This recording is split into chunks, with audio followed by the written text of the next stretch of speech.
I don't know what it's going. Hey, what's up, everybody? Yeah, so I just want to give y'all a quick update about what's going on with the Kei'Mani case. Hey, Stefan, how you doing? Yeah, so we gonna get into it. We gonna get into it, y'all. My thing is going a little slow, but just stay with me.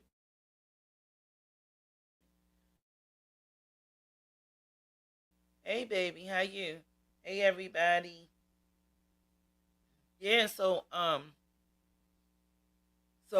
basically, Kamani grandmother, her and the daughter, they went to state. But the grandmother was awarded, um, for her to basically do the funeral arrangements and everything. And I believe that the grandma, um, allegedly, from my opinion, we gonna get into it in a little bit. Um, Had something to do with this. They said to not leave Ohio, allegedly against the stipulation for leaving because she was told not to. But as of right now, no arrests have been made for the grandmother. But Darnell Jones, allegedly, when he go to court, he got some things that he got to say, or he want to say in reference to what happened. So basically, let's get into this news piece.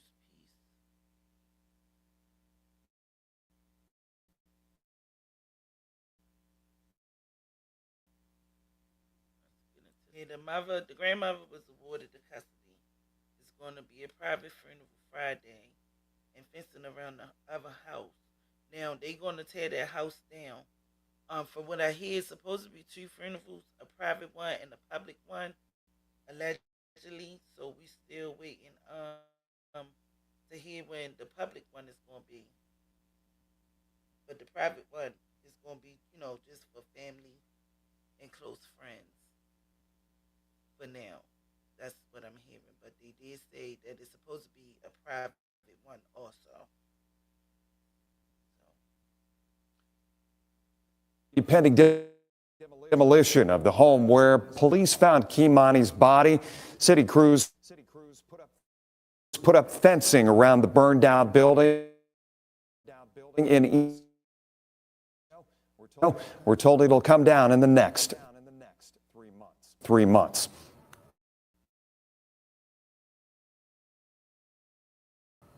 Now, Kei'Mani's story has touched so many people in our community, and there continues to be calls for justice and accountability. While her dad is charged with killing her, there are still unanswered questions from the community. Let's take a look back at the investigation so far. Kei'Mani's grandmother, Dorothy Latigue, reported her missing in the early morning hours of Tuesday, March 18th. By just after 4 o'clock that day, Toledo police put out an alert on social media. Family intensified their efforts. Volunteers joined in a public search. And her mother, Tiara Caston, expressed concerns over her daughter's disappearance. It would be 2 days later, on Monday, March 24th, that police would find identified as her father, Darnell Jones, would be charged with murder that night. The next day, Tuesday, March 25th, Columbus police Jones in Short North shows Jones for a gun. Officer shot in multiple. He's still in the hospital and has yet to appear in court. Then Thursday, March 27th, Lucas County commissioners voted to form a task force to look into Lucas County Children's Services. The goal, according to Commissioner Pete Gherkin, to restore trust between the community and Children's Services in response to Kei'Mani's death. Now, we learned just today there will be a public funeral for Kei'Mani on Friday, April 11th. Her grandmother, Dorothy Latigue, said in court that her family is working with Dale Riggs Funeral Home. Dorothy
So, like I was saying, I got kicked out.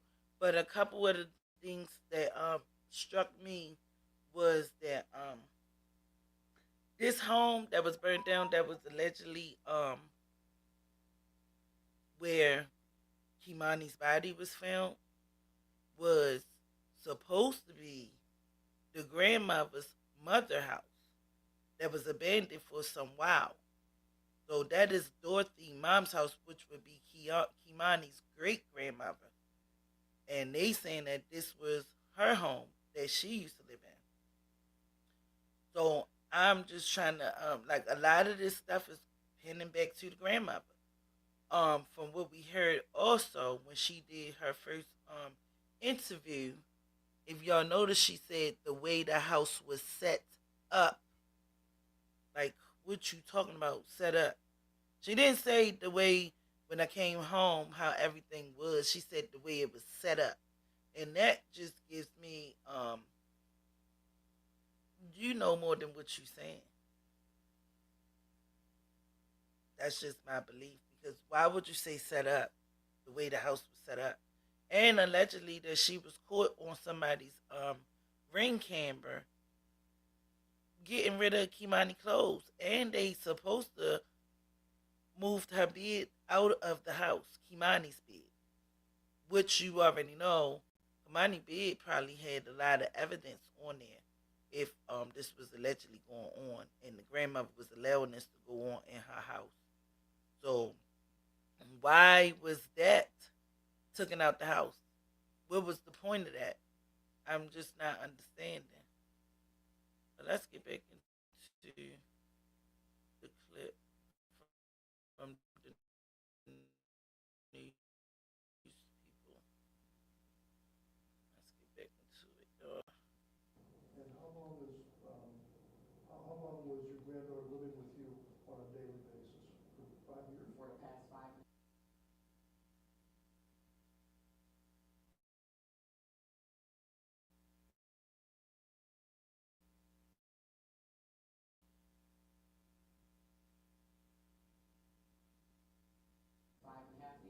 Yes. How frequently did your daughter visit? We haven't seen her collectively since her 11th birthday, which was 2022. And my other daughter went to Cleveland to pick her up. Other than that, she claimed she had no transportation to even come to the birthday party. She's talking about Kei'Mani's mom, which is her daughter. I'm sorry, you might have said this already. There would be a private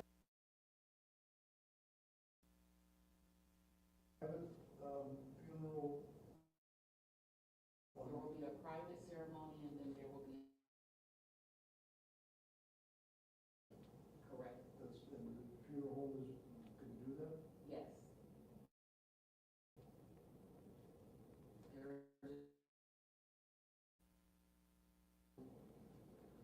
me to get back in contact with them and let them know whether we should go forth or, you know, if it rules in her favor, what she's going to do.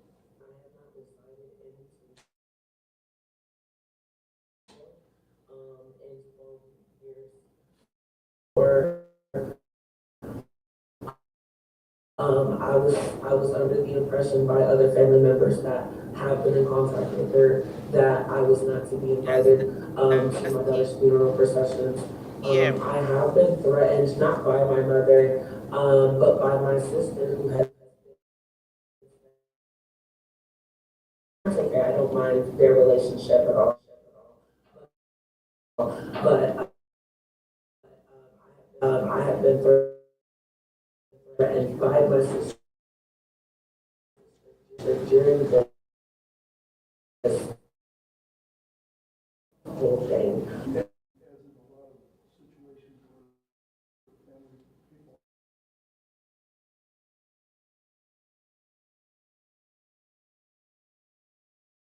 practicality of any plans the person has for disposition, and convenience of family members and other friends wishing to pay their respects to the declarant.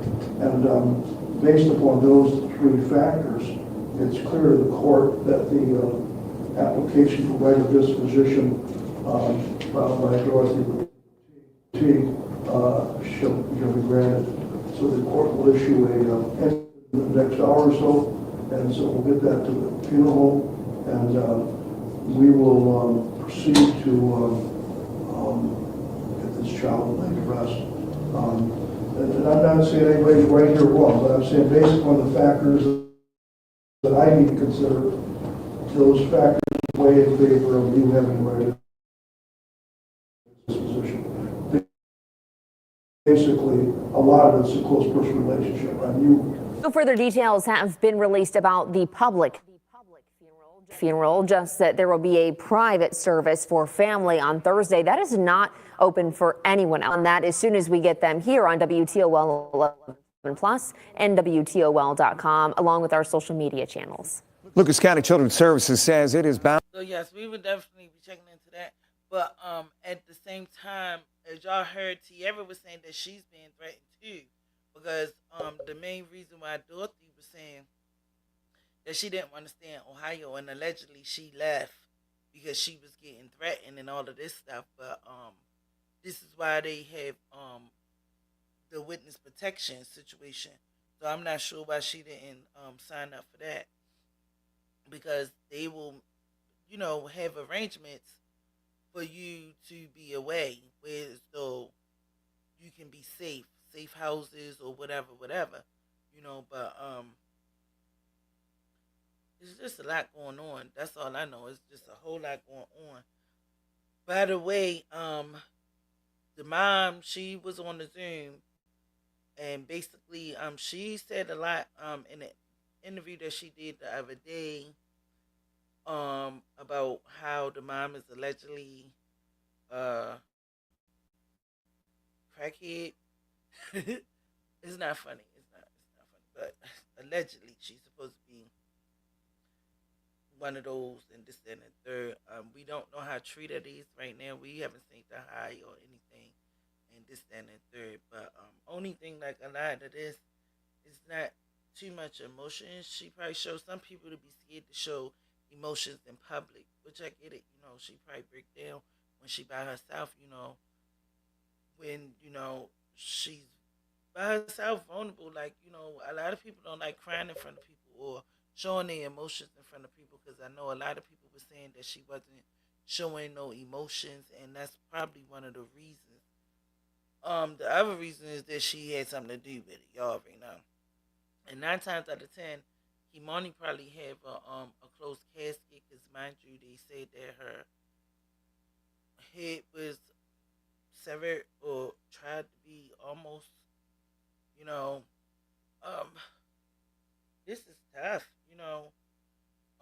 but we're gonna definitely be trying to stay up with it, because I want to see Kei'Mani get justice, and if this grandmother has something to do with it, because a lot of stuff is pointing to her, then she should be able to go to jail too. Like, you're not off limits to go to jail, especially if you did the crime, you did the time. You be held responsible for this, and you the grandmother, you supposed to have been there for your child. But again, some of this stuff that's been happening was told by different people, So it's a lot. It's just a lot. Let's get back into it. Bound by state law what it can and cannot say. Director Randy Booth explained at a news conference today. Investigation.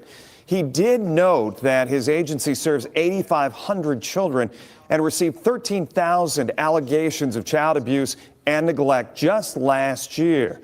Now, Lucas County Children's Services is working with the state to make sure this case is handled properly. As director of Lucas County Children's Services, I'd ask that you remember our staff. So yeah, they was under scrutiny too for basically not helping, or basically, how can I say this? They saying that they had made a couple reports and that the reports was not answered. Nobody came out. Nobody checked on Kei'Mani. He's going to try to break it down to his best of knowledge and making it seem like children's services didn't do anything wrong in her case.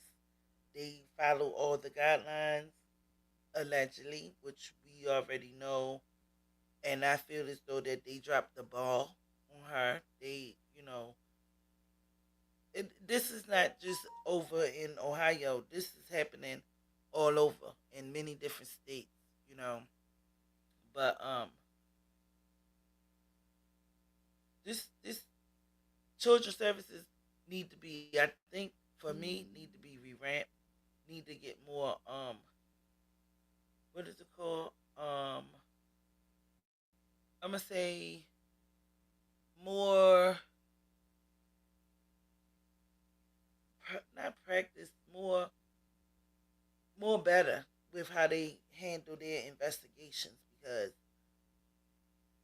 he gonna break it down, but he's saying that just listen. As they go out into the community every day to provide services, safety, and supports to the complex dynamics of family need when social crisis occurs. I've seen how deeply this tragedy has affected them, and I thank them for their continuing compassion, work, and the heroism that they do every day. We're aware that the community is looking for answers. It's absolutely appropriate to do so, and the community is entitled to them. We want them too. To that end, we are conducting an internal review to see if anything could have been done or should have been done to prevent this tragedy. Immediately after I learned of Kei'Mani's murder, I asked the Ohio Department of Children and Youth, that's the state agency that has supervisory authority over all local county-level child protection agencies, to conduct a formal on-site review of the services we provided this family and our policies, procedures, practices, and protocols as they were applied to this case. We'll be able to share the results of both of those reviews as soon as they're completed.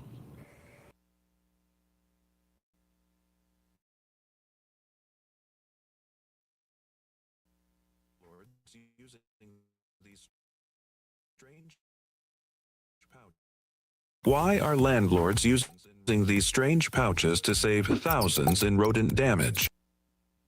As the investigation into Kei'Mani Latigue's murder continues, Lucas County Children's Services is addressing questions about its previous involvement with the teen and her family. The agency confirms it received 2 separate reports of alleged physical abuse by Kei'Mani's grandmother more than a year before she was killed. Executive Director Randy Muth outlined the steps taken during those investigations and emphasizes no one, including family or community sources, ever mentioned the man now charged with Kei'Mani's murder. So we received 2 separate allegations of excessive physical discipline by Kei'Mani's grandmother. The first was in December of 2023, 16 months before her murder, and the second was March of 2024, 12 months before her murder. Now you'll see on our website that we received 2 referrals in March of 2024. It's important to understand that those 2 referrals were made within hours of each other, and they related to the same event. So there were not 3 separate investigations. There were just 2, one in December of 2023, one in March 2024. Prior to those 2 referrals in December of 23 and March of 2024, the last involvement we had with Kei'Mani occurred in 2011 when she was an infant. Further, at no point in our involvement with Kei'Mani was there any mention of Darnell Jones by anyone in the family, by anyone involved with the family, or by anyone associated with the schools. Again, as I said, both investigations alleged that grandmother had used excessive physical discipline. Those investigations were initiated on the very same day that we received the calls. So, even as Kei'Mani grandmother did stated that she did basically whip her and this, that, and the third, and she tried to say that they told her basically how to use physical punishment on Kei'Mani.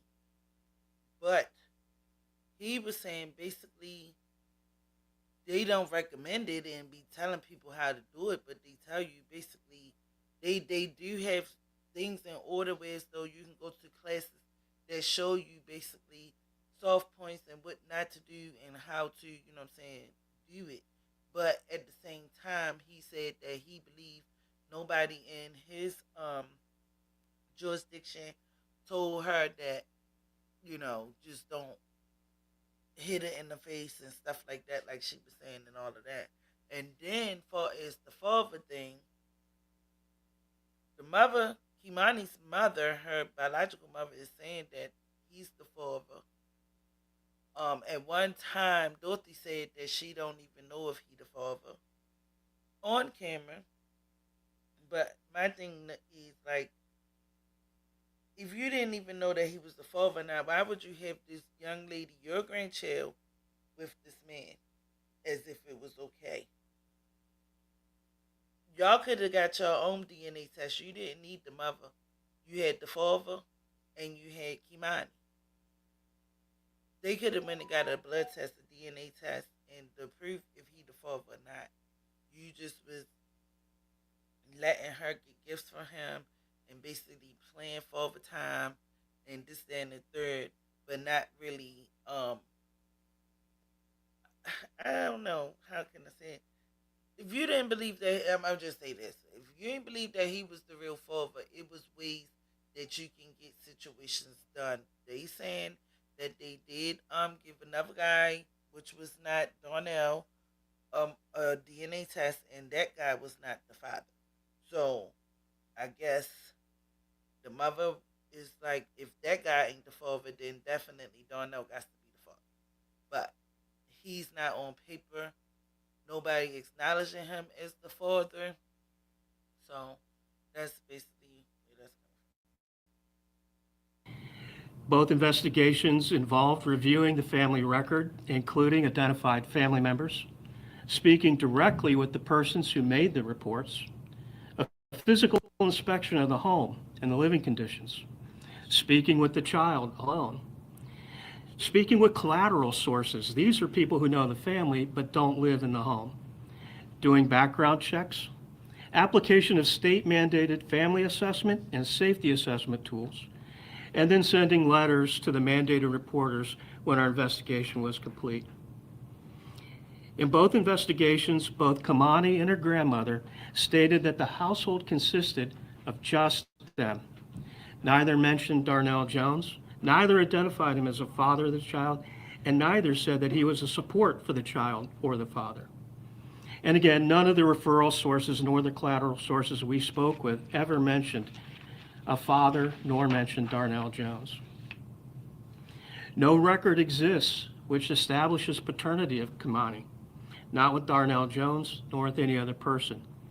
There was, back in 2011, an alleged father who was excluded by genetic testing. Subsequent to that, though, there's been no efforts that we can discover to identify a father of Kei'Mani.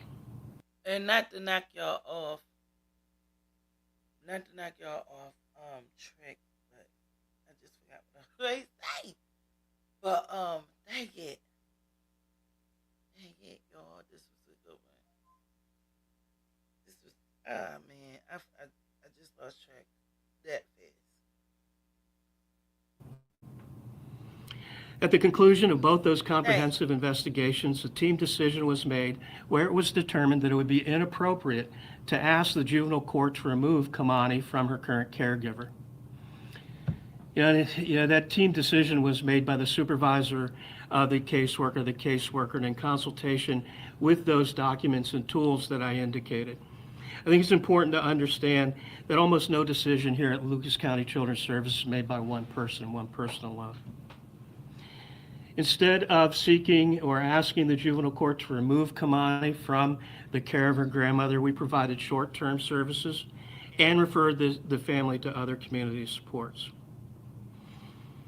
Again, our last referral of child abuse or neglect with respect to Kei'Mani was received on March 21st, 2024, more than 1 year prior to her murder. The executive director of Lucas County Children's Services says he's aware of reports that other people called in involving Kei'Mani, but his agency doesn't have any record of that. So he's asking anyone who believes they may have called Lucas County Children's Services regarding Kei'Mani within the past year to call the Family Center hotline. That number is 419-213-3833. That number is also on your screen. This is a different number than the agency's child abuse prevention hotline. As the community continues to mourn the loss of the little girl, questions have surfaced about her safety leading up to her death and whether there were any red flags that potentially were missed. During a recent news conference, Lucas County Children's Services responded to concerns about Kei'Mani's grandmother, including prior reports, disciplinary practices, and whether the young girl ever expressed fear or discomfort about her home life. Officials also addressed how they assess a children's safety when concerns of abuse come up.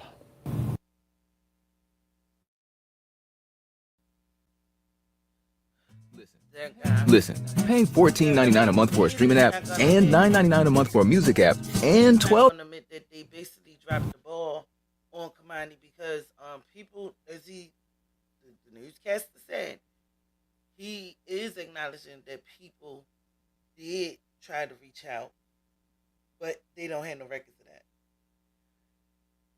It's like they don't have records of a lot of stuff because later on in this case also, from what I'm getting at, they didn't even have no history of her even going with the grandmother, from what I got out of it. And I was like, wait a minute, hold up. Something is definitely strange here. So it's that's what I'm saying. There's a lot going on with this case. It's getting a little bit out of control. You know, people are screwing up. I'm not gonna say lies, but accusations of different things. Because when we first heard about the situation, allegedly we was told that Kei'Mani was with the godmother. But they're going to ask some questions, but a lot of the questions that they ask him, he really, right now, because everything is still under investigation, he can't really answer certain things, as we're going to see. But the important questions are going to be asked. But another thing, when the police did the investigation with the grandmother, I just want to know what kind of questions did y'all ask this grandmother? Because allegedly we have her throwing Kei'Mani stuff away, getting rid of her bed, getting rid of certain things that is supposed to be evidence. You know, like certain stuff shouldn't even be moved or tampered with. And this is all alleged. The cousin seen her leave and come back and throw some stuff in the garbage. It's just a whole lot to this story that is like the pieces is not really connecting. It's like a little bit here, a little bit there, then this come out, a little bit of this come out, then a little bit of that come out. It's not really adding up. Even her time frame is at one point she got off at 7, then 9. Like, which time did you get off? It just was a lot of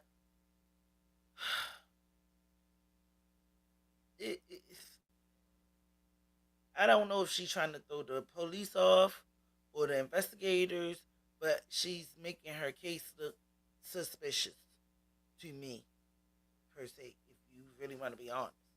You know, because you can't keep on switching up stuff. These people are trained to listen and look at your body language, look at you. You record it. They can rewind it back. Say you this is what you said. Ain't this what you said? And so you can't keep on switching up. And then why you and Darnell is like both of y'all there when the news come together. And allegedly he was the last one that was seen with your grandchild. And that's what I wanted to say earlier. So in the court, She was saying that she didn't see her daughter, which is Kei'Mani, real mother, which she probably didn't. Well, Kei'Mani haven't seen her mother since she was 11. But the mother put out a statement saying that, what's his name? Darnell brought her up there that Sunday before Kei'Mani got missing, right before her birthday. And she allegedly gave Kei'Mani $100, and she gave him like $40 or $60 for gas and for them something to eat.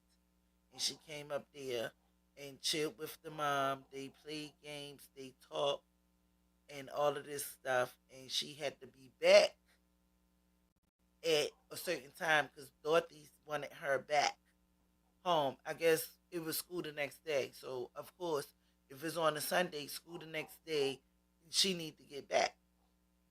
So, she sat on the stand and said she ain't seen Kei'Mani since she was 11.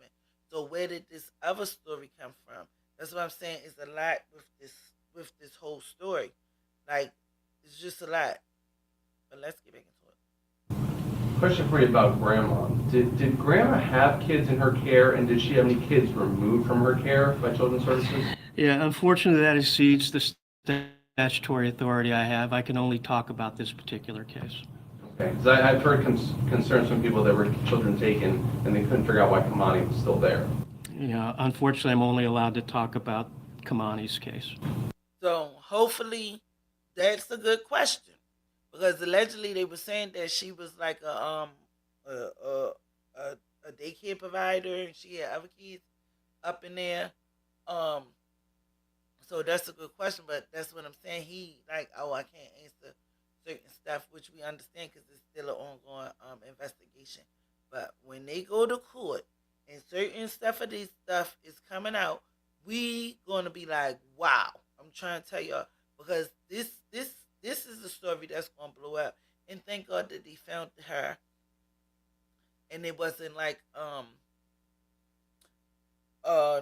other young lady that they still haven't found. So I'm glad that they did find Kei'Mani. They still haven't found Nazarian. That's the one I'm talking about. But yes. This case is going to be out of control. But I believe that they're going to let her go ahead and lay her to rest. And the only reason why she won to be able to basically lay Kei'Mani to rest because she was with Kei'Mani.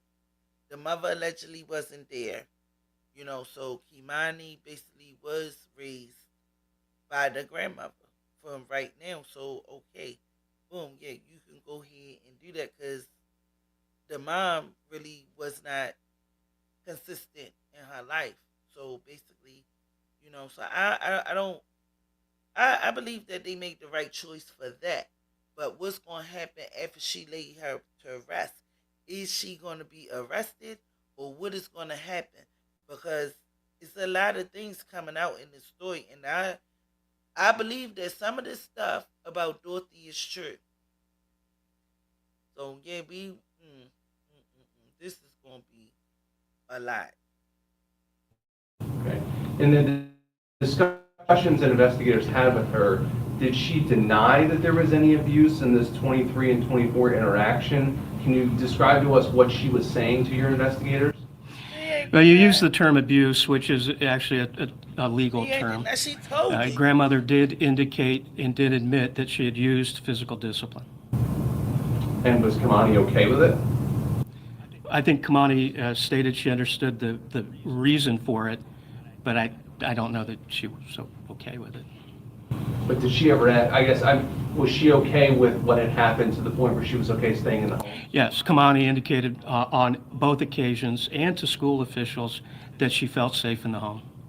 And how do you parse that out when the adults in the room and there may be other external pressures? How do you parse out that kid is really telling you what he or she really feels and just isn't worried about that person standing in the corner of the other room? Yeah, absolutely. So that's why we speak with the child alone, and I understand that might be different than speaking elsewhere. We also, that's why we look at other collateral sources, look at other statements that the child has made. And also, I wonder, since he the spokesperson, is he summoned to be at the court to testify all of this stuff? And when they find some other stuff, because it's like some of their records is not recording, and they talking about we want people to reach out to us if they did call and this and that. Maybe they called another number. Y'all gonna hit and all of that stuff. But still, if you messed up, you messed up. Because basically, the city already looking at them like, they messed up. And they wrote, y'all seen the house where they said that children's services messed up and Kei'Mani life matter. And they had like a little standoff with the police and all of this stuff. It was intense, but nothing didn't really kick off or nothing didn't happen. Nobody got hurt, thank God. But a lot of people in the community feel as though that they let this young lady down. We ask her what her supports are, and then we follow up with those. And the grandmother has said before that, she was corrected in how to properly handle situations like this. And she said that she was told, one swat on the butt. Is that something that a caseworker or anyone would ever tell a guardian that that's appropriate? Lucas County Children's Services does not endorse, and we don't recommend the use of any corporal punishment. However, Ohio law does state that that is a decision that is reserved to the parents, and that if parents decide in using their exclusive judgment to use corporal punishment, we do provide guidance on how to do that. And we would say to use, if you have to do that, use an open hand on a non-sensitive area. Don't leave marks. Don't use an object. Was there any sort of background check done into the grandmother? Yes. Was there anything that raised any flags based off of her criminal history? There were none. Kei'Mani attended multiple schools over the past few years. She was most recently at Toledo Public Spring Elementary. Children's Services. Now, out his mouth, he said no. Right? Now, going back to the first interview with the sister and the mother, they said that they was in children's services when they was kids. The sister, which is the auntie that was on one of the interviews, she was very emotional and she was crying out too. She said that she was in children's services when she was young. And also Kei'Mani's biological mother said the same thing. So how did they not find no evidence of that? So if they are both lying, I'm not understanding. Because why would both of them say that, but then children's services don't have no record of it? So that's what I'm saying. There's a lot going on with this story. Somebody is not telling the truth. And I don't believe, first of all, the sisters don't even talk to each other. So why would both of them say the same thing if it ain't true? And children's services have no records of this. Said it did not receive any reports of alleged abuse from TPS, but did from her previous school, Bennett Venture Academy. That's one of the two cases it investigated. So we asked, does changing schools often raise any red flags?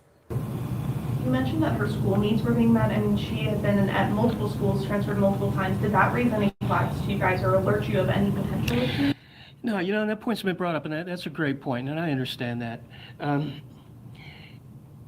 No, we respect the family's ability to determine what's best. In fact, we encourage families to come together without the assistance or interference of the state of Ohio or Lucas County to do what is in the best interest of their families. We're not going to second guess whether a child has moved 2 times, 3 times, or 6 times. As long as the child's educational needs are being met, then we trust the families to make those decisions. Now, allegedly, she had a fight or something was going on in one of the schools. Okay. But then with the other two schools, allegedly, when they raised their eyebrow and said, made, accusations about the grandmother and how Kei'Mani was being treated, now all of a sudden she got to be moved to another school. And that's where that came from. And again, he's trying to cover children's services butts. You know what I'm saying? He's trying to cover their asses and trying to make it seem like, oh, that's not a big issue, that's not a big thing. But it is if the school is making allegations about a situation or child abuse or neglect, and then all of a sudden you move your child out that school. Now, come on. Y'all do the math. It don't take a rocket scientist to figure this out. And can you also kind of discuss in just general terms what it takes or at what point a child is removed from a home? Yeah, well, anytime that we believe that the child is in imminent risk of physical harm, or, well, let me back up. So if we believe that, we have two courses open to us. We can make a determination as to whether we believe the family can and will work with us and ensure the safety of the children. If the answer to that question is yes, then we'll try to work with the family before going to court. If the answer to that question is no, that despite the reasonable efforts that we have made, this family or this child remains at risk, then we have to go to court. It's important to understand, Lucas County Children's Service, no children's services agency in Ohio can remove children. We're the only ones who can't. Police officers can, courts can. What we have to do in that circumstance is take those facts to a neutral impartial magistrate or judge, and that neutral or impartial magistrate or judge makes those determinations. A number of people in the community are asking tough questions about who was and wasn't involved in Kei'Mani's life and care. That includes those questions that center around the role of the man identified as her father, Darnell Jones. Again, he is charged with Kei'Mani's murder. And Lucas County Children's Services addressed whether the agency had any knowledge of a paternal figure and how that could have impacted their investigation or placement decisions had he been identified. If Dad was part, if it ever had surfaced in a conversation, or if he had come up, would that have made your work any different? Would the caseworker have handled it any differently if Dad was listed or mentioned? Yeah, absolutely. If there's a father that's identified, we have to talk with all the principals in the case. So the identified can be two ways. One, established as the father in the case, and we have a record of that. Or the child can identify somebody that they view either as a father, an alleged father, or an actual father. So if either one of those things had happened, if our database had indicated we had an identified established father, we would have been required to reach out to that individual. If the child had identified, hey, this gentleman is dad, or he is a support, or I view him as dad, we would have reached out. Those did not occur in December or March of last year. And would that have changed what you would have done when it comes to a placement with her if Dad had surfaced? No, I suppose it depends on what we would have learned. From whoever was identified as Dad. But no, we determined that the placement there was appropriate. All the basic needs of the child were being met. She was getting all of her sustenance, her housing conditions were fine, her school and medical conditions were being met. So the presence of a father would not have caused us, I think, to recommend to the juvenile court that they change custody or placement.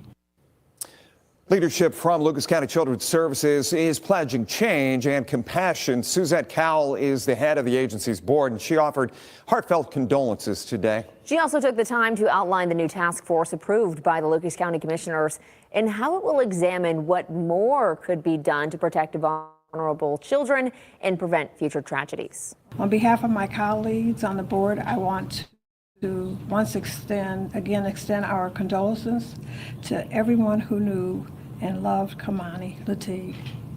Losing her at the age of 13 is a community tragedy and leaves a hole that will never be filled. Our board, staff, and caseworkers feel any child's death to their core. We stand with you, heartbroken. We are so grateful to the Toledo Police Department for finding the alleged perpetrator so quickly. And we are grateful to the Lucas County prosecutors for the hard work that they are doing to investigate this matter. Their work to bring this person responsible for this heinous crime to justice is of a paramount importance and will assist them, and we will assist them in any way we can. Kei'Mani's death reminds us of how vulnerable children are. We pledge to redouble our efforts to protect them. Every step will rely on close relationships in the community. The task force created by Lucas County Commissioners is a good example of that. I know the community is closely following this. I think it's important that people understand that that my involvement, along with Robin Reese and Brenda Osborne, are subject matters experts whose job is to get this task force started. A wide selection of community members will eventually form the working task force. The committee that you're working on in this task force, how much of the public is going to be involved? The three of you are kind of at the front of it right now. How much are you going to be hearing from the public? How much are you going to be including them in the task force? Honestly, we've been hearing from the public, just with our three names being mentioned, we have been hearing from the public, but do you want the public involved in it? I'm sure, definitely. What is the tone? What are people saying to you? What are you getting from the public? That they're comfortable that we're looking into this, that there's going to be a task force established. I've heard positive things. And what do you want to get out of it when we look back in 9-10 months? What are you hoping that the public will get out of it, you will get out of it, he will get out of it? Is that Children's Services loves the children of this community, and we take very good care of the children in this community. All of us working together. Do you hope that there will be, if there are any deficiencies, that they can be addressed? Exactly.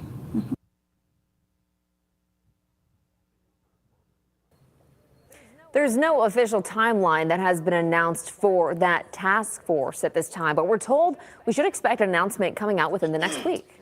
We want to thank you for joining us as we continue to follow Kei'Mani's life and death. Her story is one that has left a lasting mark on the Glass City. A young life gone too soon with so many questions still unanswered. WTOL 11 Plus will continue to follow every development. Yes. Kei'Mani, rest in peace. Oh, hey. Hey, Speckle, Creole, I ain't even see y'all. It's not even popping in. What's up, what's up, what's up? The answer is yes. And another girl was missing before Kei'Mani. Yes, Nazaria, they still haven't found her yet. Y'all, it's just popping in. I don't know what's going on. My bad. I ain't even see y'all up in here. What's up, what's up? Yeah, but sure enough, baby girl, may she rest in peace. This was another sad case. Very sad.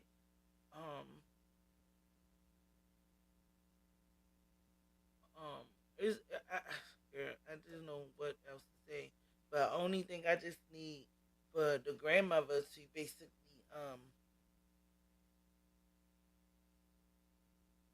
I believe the grandmother had a lot to do with it.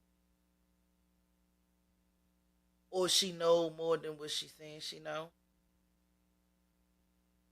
That's just how I feel.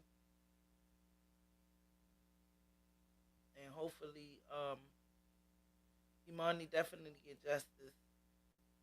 Even if it was her grandmother that played the part into it. I want to show y'all her new site where they moved everything from that old house. And like I said, y'all, allegedly that house where she was found at is Dorothy, which is the mother's house. Ain't that a coincidence? Like, really? Another girl was missing. Do you know about the abandoned building Kei'Mani was found in? The grandmother used to own it. Another body was found there before Kei'Mani. Wow. I didn't know that. But again, like I said, allegedly that house is basically where Kei'Mani grandmother grew up, which is the great grandmother house, allegedly, from what I'm hearing. That this house was already in their family before it got burnt up and all of this stuff. Was where the grandmother grew up at. And the grandmother knew about this house. And it's just so crazy how she ended up there. Out of all houses that she could have been in, left in, why was this house so significant? You know, let me pin that. That was a good question. I think Grandma Pimpter, yes. And not even only that, why would y'all remove Kei'Mani's bed out of her house? They said that the grandmother took her bed out of there and took some other clothing and supposedly threw them in the woods. So it's just a lot going on with this case, but I believe that it tells me that she had a lot to do with it, and that's what I was saying at the beginning, because a lot of this stuff is not making sense. And not even only that, I wanted to get to this point because she sat there and said the way the house was set up. What you mean the way the house was set up?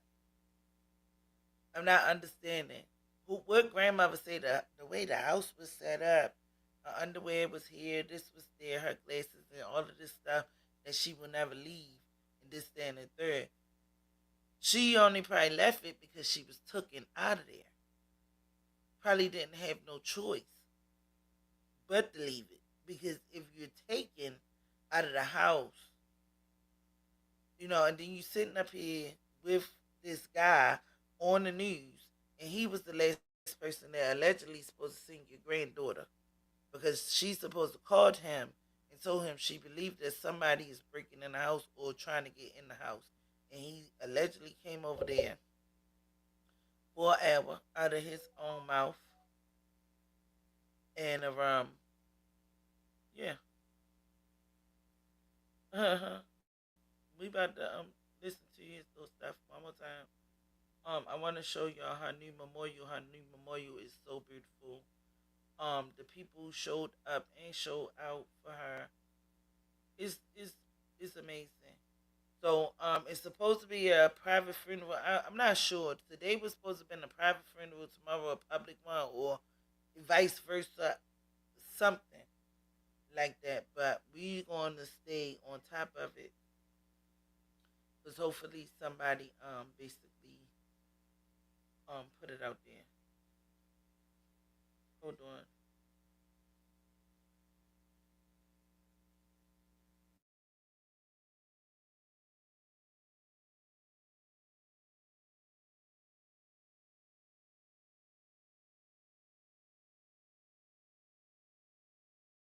Daughter and leaving her body in an East Toledo house was scheduled to appear in court today in Columbus. Darnell Jones is accused of killing Kei'Mani Latigue. He was shot by Columbus police a couple of weeks ago after shooting at them. Silver Barker was in the courthouse this morning in Columbus and joins us now live with an update. Silver. Yeah, Mel, Darnell did not appear in court today. We're told that he is still facing a felonious assault charge for allegedly shooting at a Columbus officer. And however, we've been told by sources that he is still recovering right now, which is why he did not appear in court today. Now, Lucas County has been given 15 days to come pick him up so he can be faced with those charges there in Lucas County. Includes a charge as well for the death of Kei'Mani Latigue. We are still waiting to learn more details on that. We've reached out to a few people here in Columbus. As far as other things as well, we do know that besides that 15 days, he is also facing an abduction charge as well in charge. Now, as for Kei'Mani Latigue, we are told by family that today is the day for the private funeral service. Tomorrow will be a walkthrough memorial that's open to the public for people to come and you can visit our website and click on articles. We posted details there regarding that. Okay. Reporting live in Columbus, Silver Barker, WTOL 11. On WTOL. All right. All right now. Yes. So I'm gonna try to find some stuff about that. Let me see something real quick. But yeah, Jarvis was out there acting like I say Jarvis, my bad.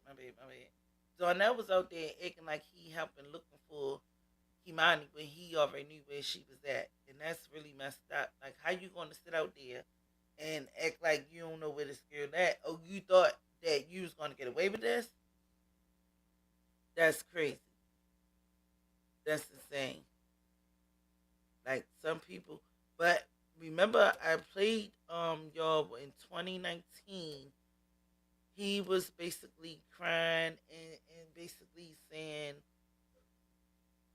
"Oh, he did something wrong." So he already knew that he messed up.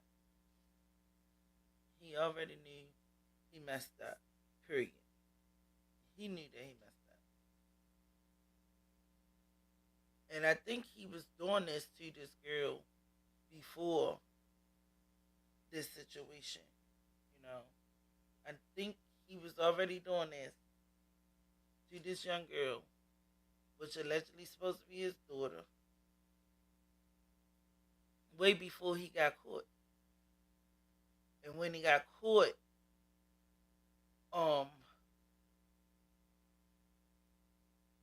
he trying to act like I believe he been already doing this because he already was going through some emotionals and all of this stuff and already crying. This was in 2019. And he did his own live on Instagram. Hold on, y'all.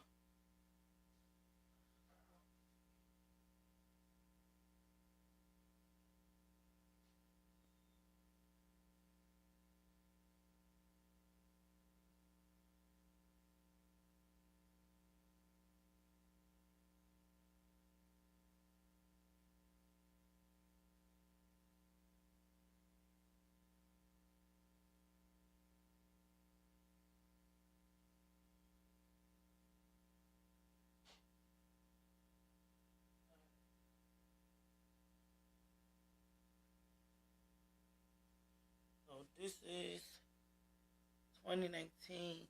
She had to been at least 8 or 9. Because he was trying to come out and basically I think it was killing him then that he did something that he had no business doing. And that's what really hurt his heart. He was on there crying. Yep. About 7. Yep. So I believe he been doing this for a while, for a long time. You know, he was sitting on there crying and all of this and da. I'm trying to tell y'all, he been doing this before, and the grandmother probably knew about it before. And this is crazy. Some of these grandmothers is just going rogue. They is just not caring about the kids. I don't know if it's check. I don't know if y'all selling these kids. I don't know what's going on. But some of these grandmothers, because she's the second one now. Because we looking at the other grandmother weird too. You know. So she's not excluded.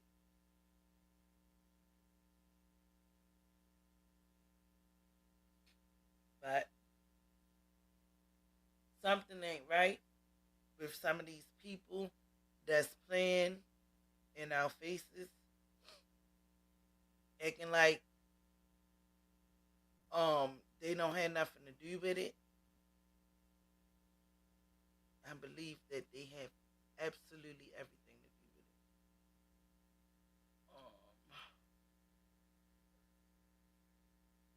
All right, let me see. I'm trying to see something.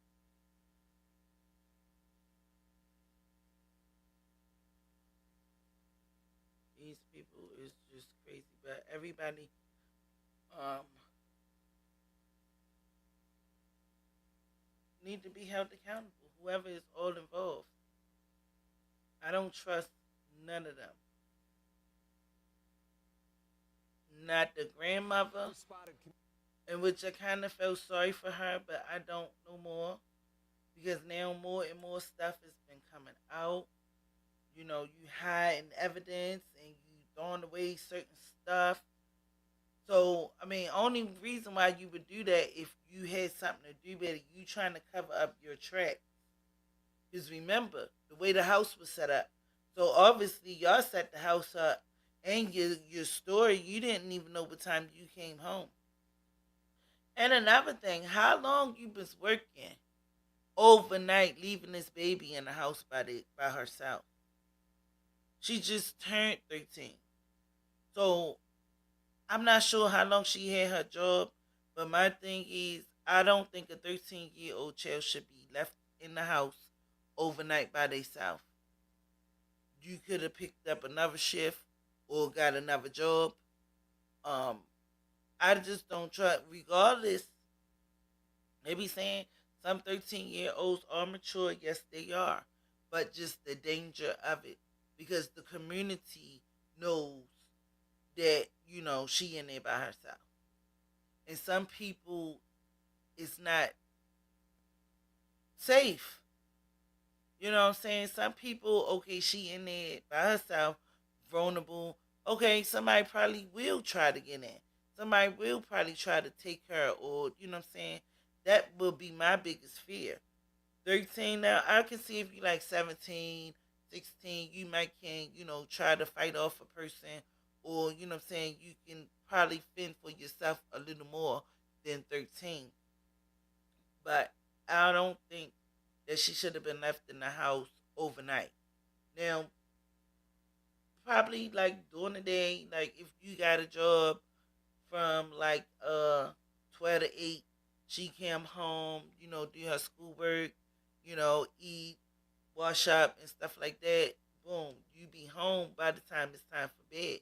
But at night, you shouldn't be leaving no 13-year-old in the house by themselves overnight. I just don't agree with that. That's just the way I'm raised up. Anything can happen. That's very dangerous. But this is where they move her new memorial at because they're gonna demolition. They're gonna demolish that house where she was found at. So they moved the memorial like across the street. It's beautiful, y'all. Community members today moving the memorial that has been outside the home where Kei'Mani Latigue's body was found. The memorial for Kei'Mani now sits just down the street. The effort is meant to preserve the memorial pieces ahead of the city's plans to demolish that blighted property. According to the city of Toledo, crews have already started working to disconnect the water service at the home. The city says the house will not be torn down for at least 2 more weeks. The property was declared a nuisance property last week. Yeah, so that's gonna definitely get done.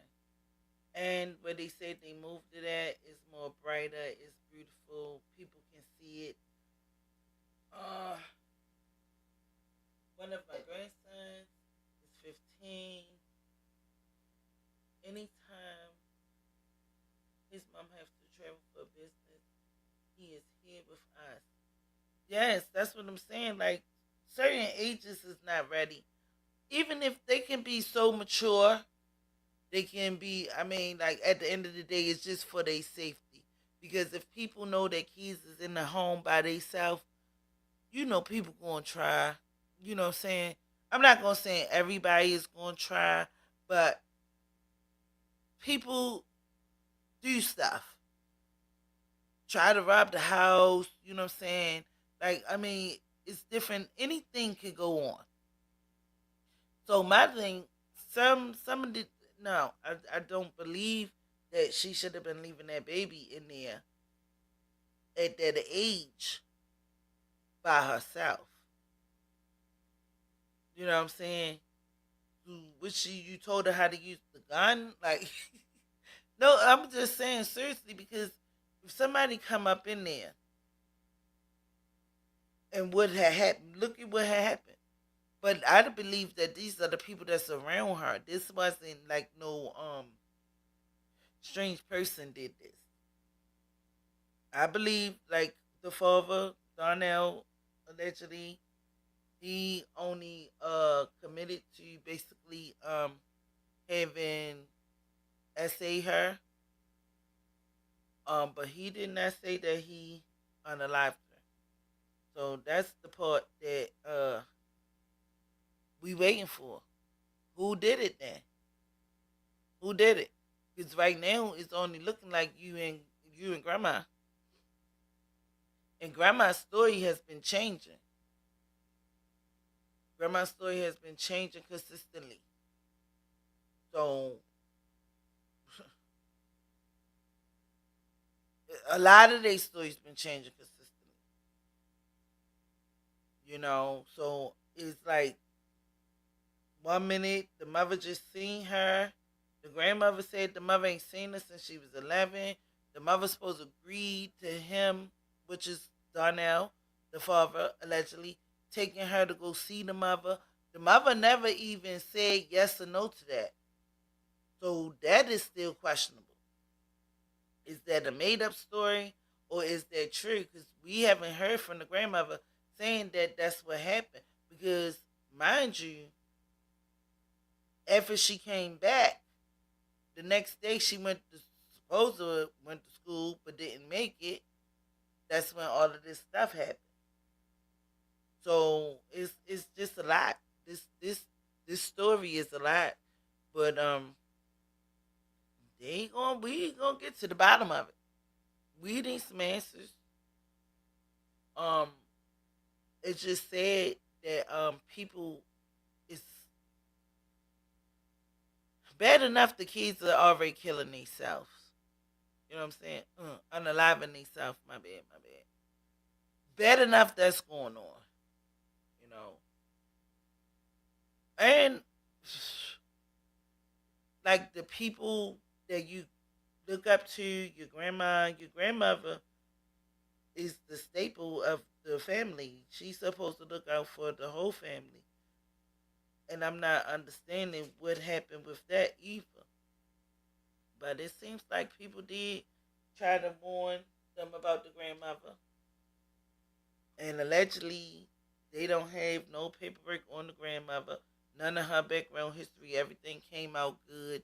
But again, the daughters, her own daughters, Kei'Mani aunt and Kei'Mani biological mother said that they was in children's services, but they never expressed why or what happened. So that's a whole nother thing. Yes, grandma is very evil. But grandma, Dorothy, what happened in the dark will come to the light. Like you can't hide this one. This one you cannot hide. You, I'ma just say if she don't go down for like the murder, the unalivement, she going down for something because why was you throwing this young lady the baby clothes out? Why was you throwing her clothes out and why would you get rid of her bed? Allegedly. And this is what Tierra said, the biological mom said that she's on camera, and none of that footage came out yet because, the investigation still going on. But, all of that's going to come out. I probably like after the trial, some of that information can be foiled and, Mm, mm, mm. This is terrible. This is terrible. I would not want to even have a grandmother like them. My grandmother was mean. She was strict. Yes, she was, and I hated that about her. But she made sure I was protected. You know what I'm saying? At the end of the day, back in the day, grandmothers was real strict. You can't get off the porch. You can't do this. You can't go. Only go right there, and don't go nowhere else. Street light, come on, you in the house. You know, these grandmothers is so different these days.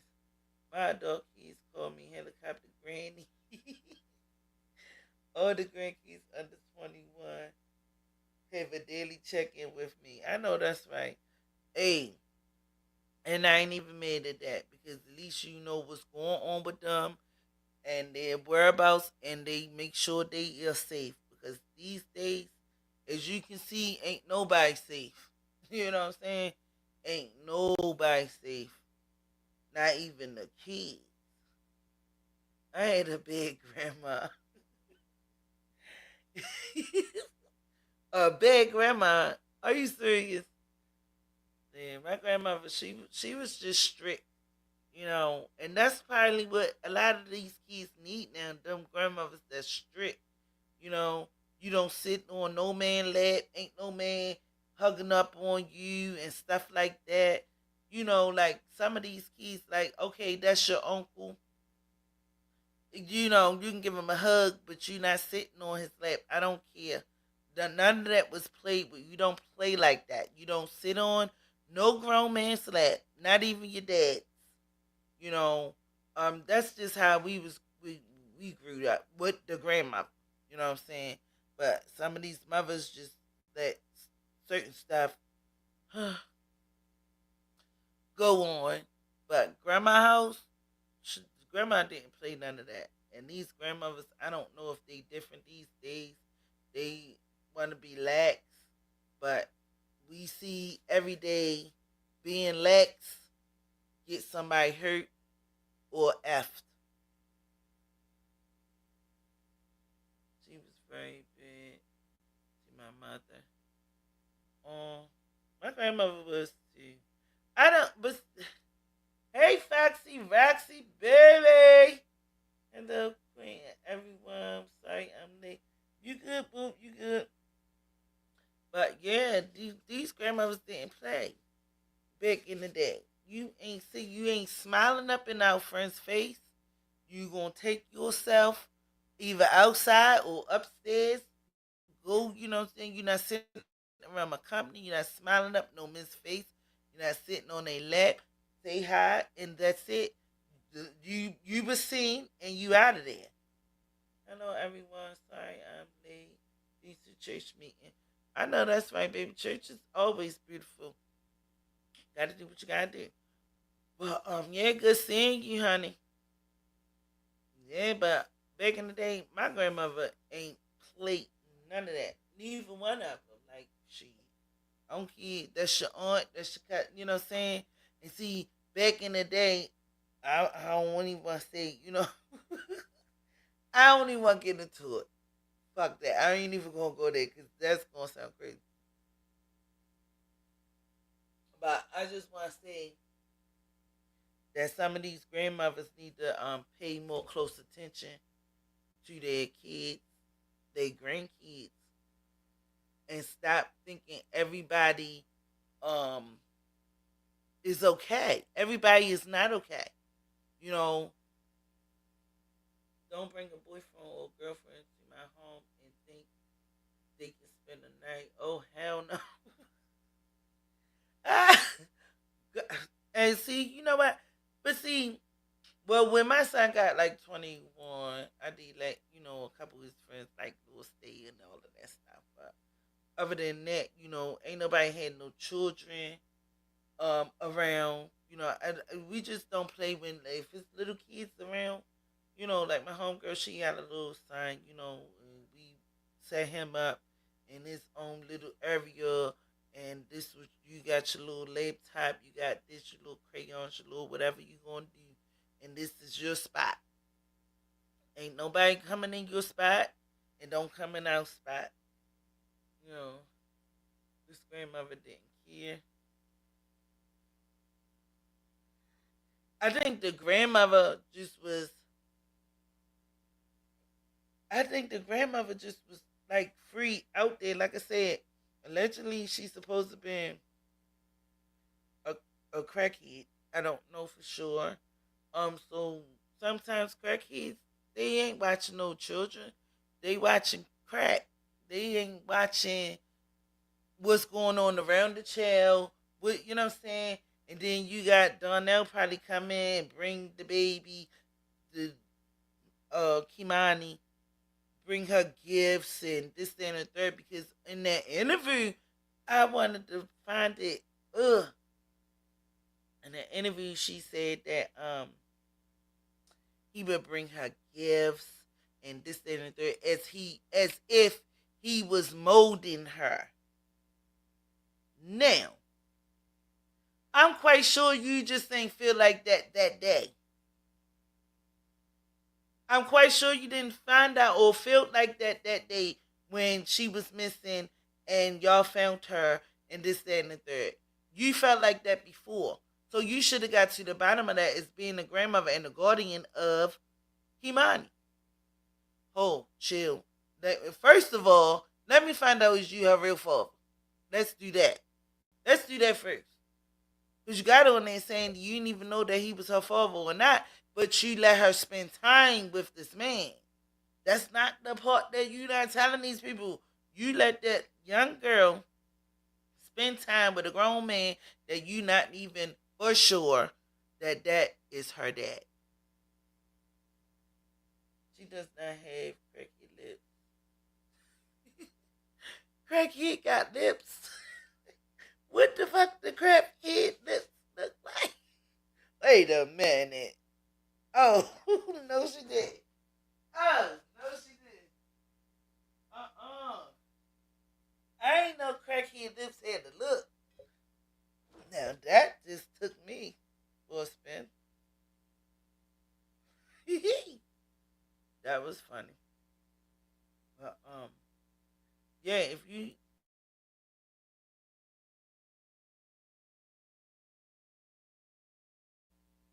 she also left that young girl hanging. She left her granddaughter hanging, just hanging. She just left her hanging, period. Like, ain't no way that this should have happened again. Again.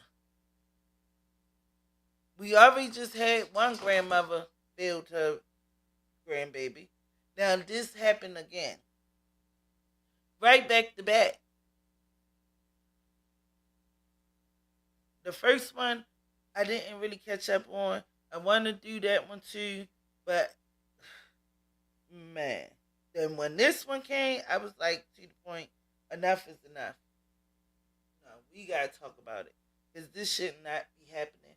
I don't know what's going on, but these grannies is going wild.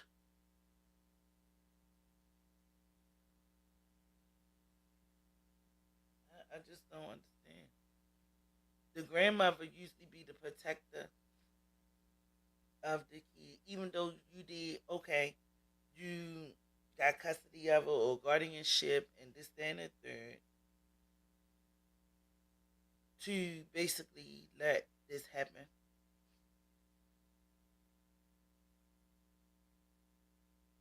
I just don't get it. I just don't get it. And you already put your hands on her. And from what Swecko said, she believed that she was pimping the baby girl out. And that is too much. That's just too much. I'm just like so over it with some of these grandmothers. But hopefully, the justice system get to the bottom of this. Because as we all seen in our face, the consistencies of the story, and I'm quite sure that the investigators see this stuff. There was a girl there before. Oh. A young girl?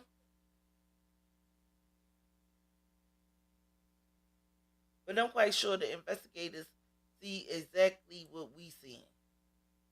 It was on the news, all worldwide. Everybody seen it. She sat there and said this.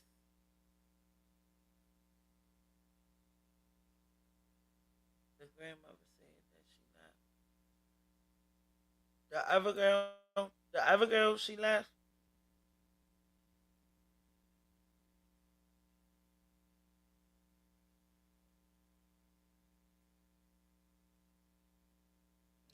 Let's see.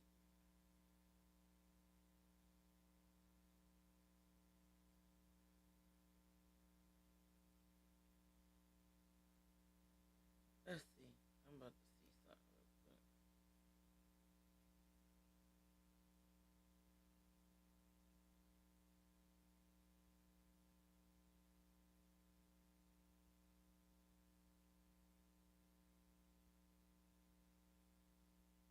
All right, we gonna see. This how we gonna do this. Let's see.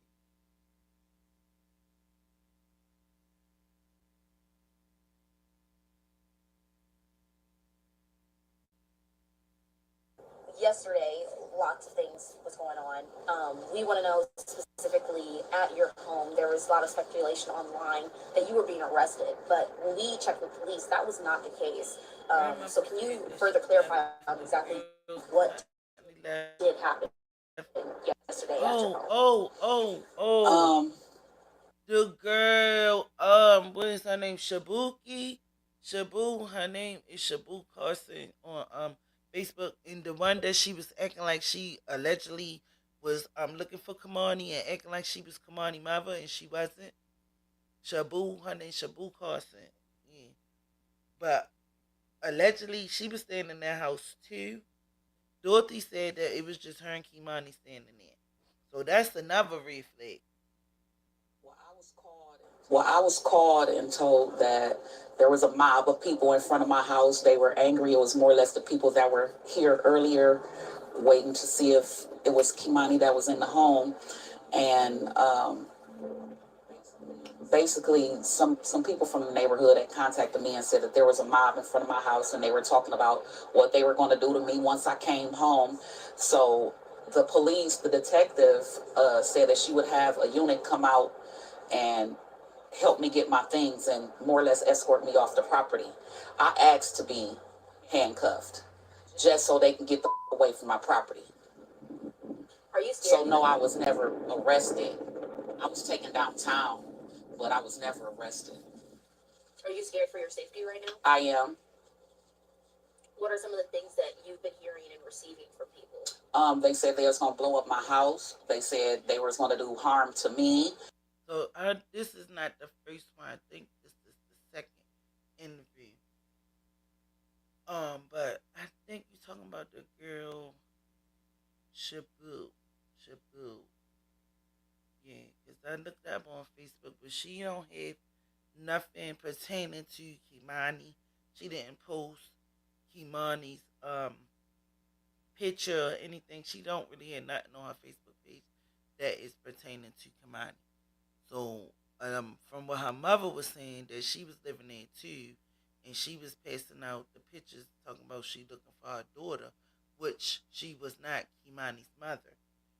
So that's another situation that has not been detailed. I don't know if the police interviewed her, but allegedly they saying that it was just Kei'Mani and the grandmother living in their house.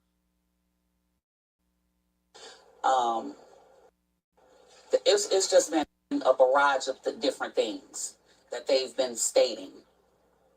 And now, yesterday, let's backtrack first for a little bit. Stop. Stop it. Kei'Mani, or you were the guardian of Kei'Mani, correct? I am the legal guardian. Okay. So, in terms of taking care of her, when was Kei'Mani placed under your care? A year ago. She's been in my home for the past 5.5 years, but I just obtained legal custody of her a year ago. Were you and Kei'Mani close? We were. What were some of the things, you know, trying to think of her and paint a memory of her in a good light, you know, right now with everything that's going on, you know, what was Hit the like button. Hit the like how button. the time that you've got Kei'Mani was phenomenal. Kei'Mani was a helper. Like she was older than what she appeared to be. Like, you know how they say somebody has an old soul? And see, listen to what she's saying. This is why the reason why she felt as though that she can be able to stay in the house overnight by herself alone, allegedly, with nobody in their home with her at 13 years old. Because she seemed like she was older, she was more mature. She had an old soul. Right. At 13 years old. Probably because she was around you, the grandmother. She was that. She loved older music. She loved playing video games. She loved the friends and family that she was allowed to be around. She played basketball for Spring Elementary. She was highly intelligent. So I'd like to clear up the mental issue statements. No, she was not mentally ill in any way. Rio said I spit my We water had her, all over the keyboard. Assessed, and they didn't feel as if anything was wrong with her mentally. So that was not an issue. But back to Kei'Mani, she would, like, say for instance, someone would come over and they had children. They didn't have to worry about their kids because Kei'Mani immediately embraced them. No, because you made Kei'Mani watch them. Watch these kids while we do our thing. We'll play with them, you know, kid stuff.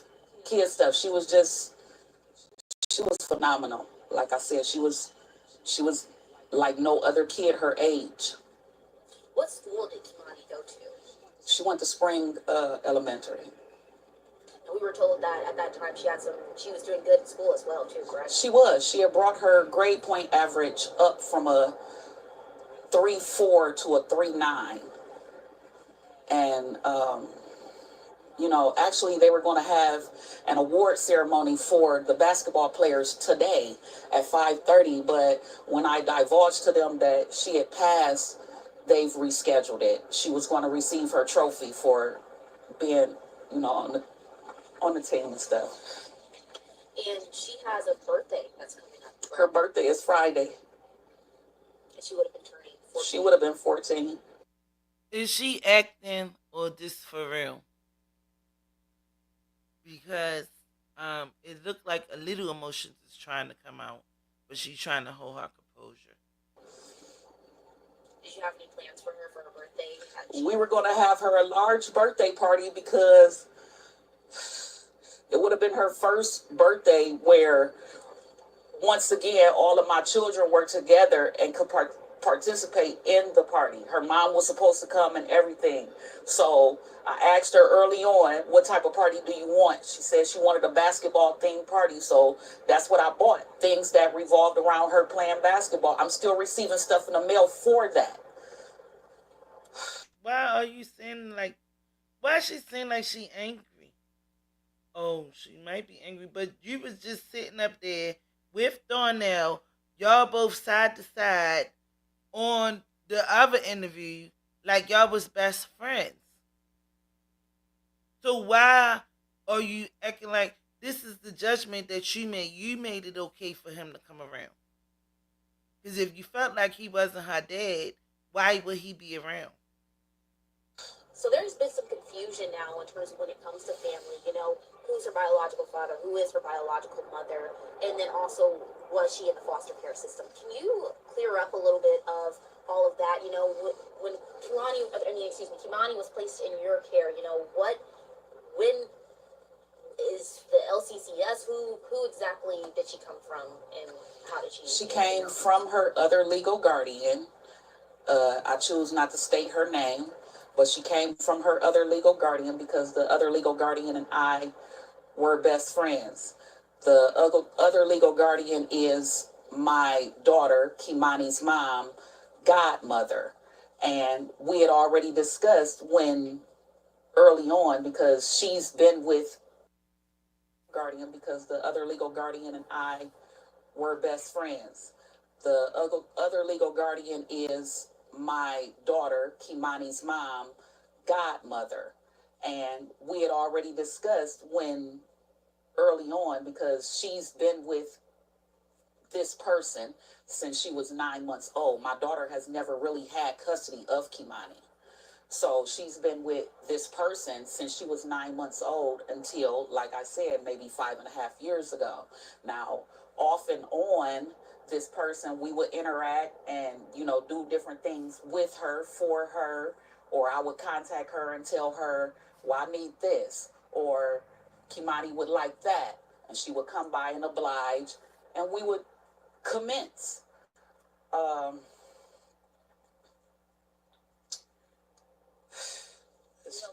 Earlier you mentioned when you were talking about It is too much. It's too you much. had mentioned that when family members did come over, who were allowed around her. Do you expand on that? Is there family members that weren't allowed around her? No, it's just not very many that came around, and those that did, she acted, as far as I'm concerned, she acted accordingly. She embraced all children, bad or good.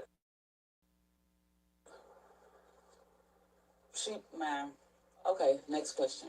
So next question. We do know that Darnell, people are looking for Darnell. She acting like she made with the interviewer. For what? She didn't do it. She just trying to get a little bit of answers to what happened. Like, why are you angry? Why are you mad with her? She didn't do this. Darnell Jones. Right now, the police are looking for Darnell Jones, and there's an arrest warrant out for him. Do you have any idea of his whereabouts? Oh, well, to my knowledge, he was just arrested in Columbus. He just recently had a shootout with the police in Columbus. They're saying that he confessed to her murder, and no, I take that back. They're saying that he confessed to her rape and slitting her throat. How's it feel to learn that? I can't even say.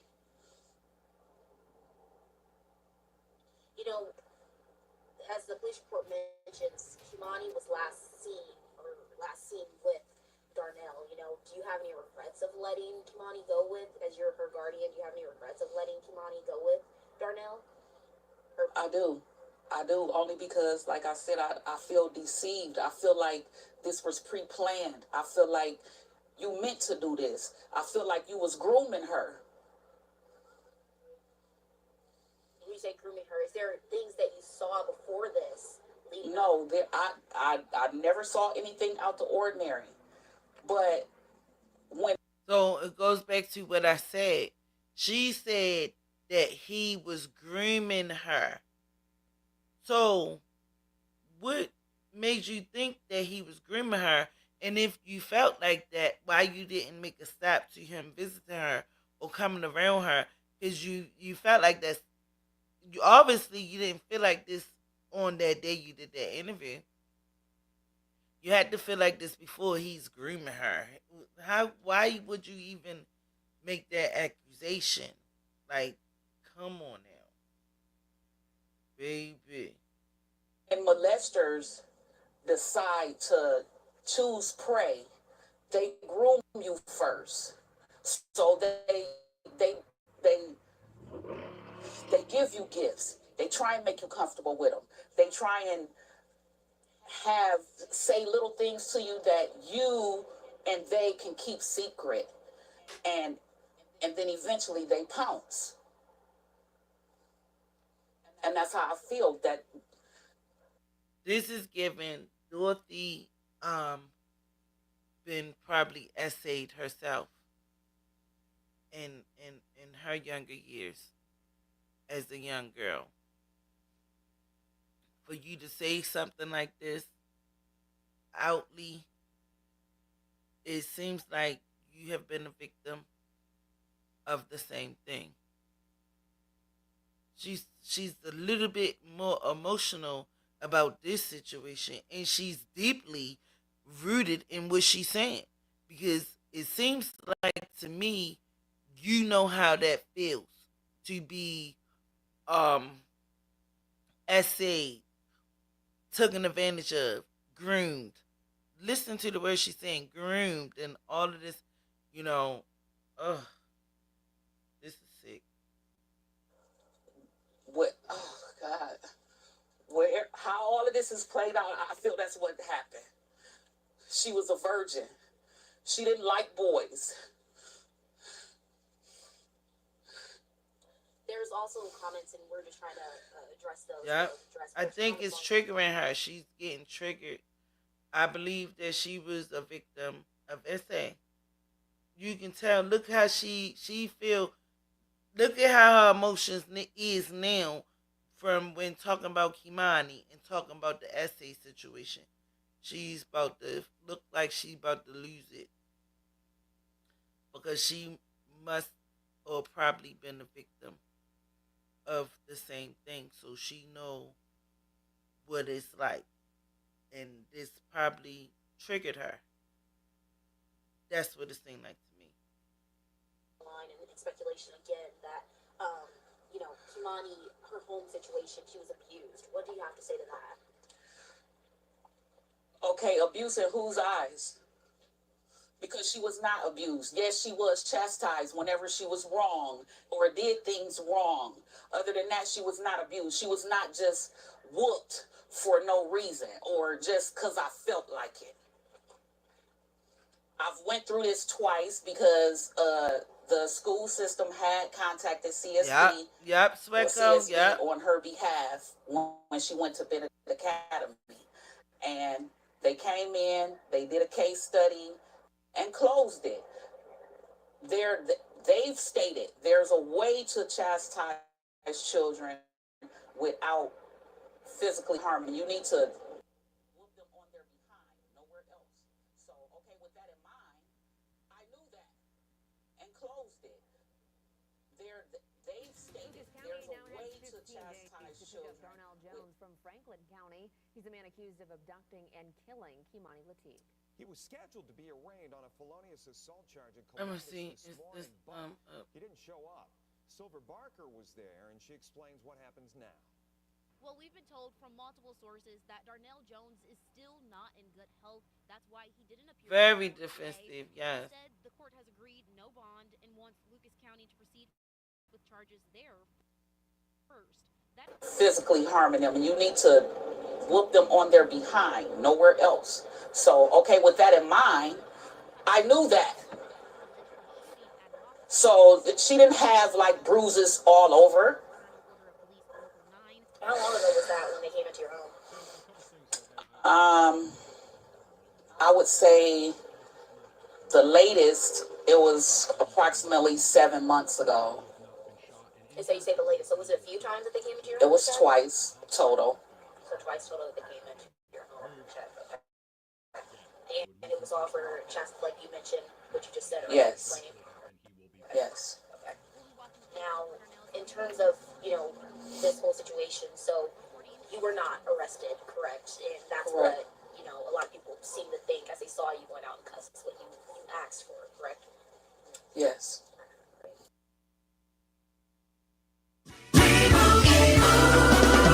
Doug. You'll be back. Emus can't help.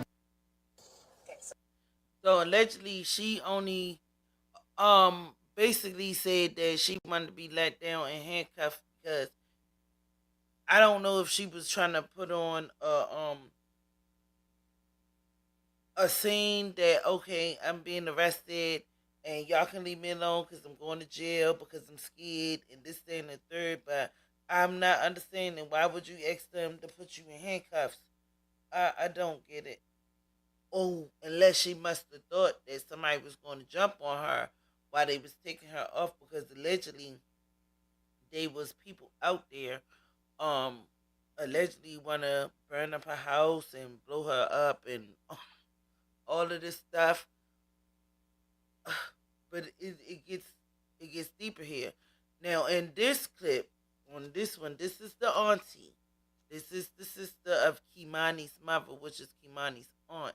She gonna say that they was in the system, but the news people didn't go far on and say why, what happened, why y'all was in the system, and what happened between that. They're not gonna get down to the bottom of that because we want to know, because she said that they was in the system, well, within the child services, and then Kei'Mani mother said that they was in services too. But nobody is saying why and what happened. What was the reason y'all was in the services, the child services? Like, I want to know. So my first question for you, can you tell me your relation to Dorothy?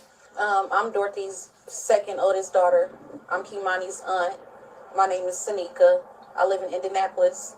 All this that is going on is just, it's devastating. You wouldn't think that, you see it happen around the world, but when it hits close to your heart, you really just be thinking like, did I do something wrong? Did I fail her? She didn't have the life to live that we have got to grow and live. She was only 13. So to know that somebody that I trusted, which was her father, to come through and deceive us just to get to Kei'Mani in some sexual way or a harmful way, that hurts me to the full extent, the point I feel like I failed her. Me as being her aunt, a person that she could run to and tell anything and everything to. That was my girl, that was my baby. And to hear all of this, to know all of this, and to be going through all this and hearing it for as long as that it went on, it's...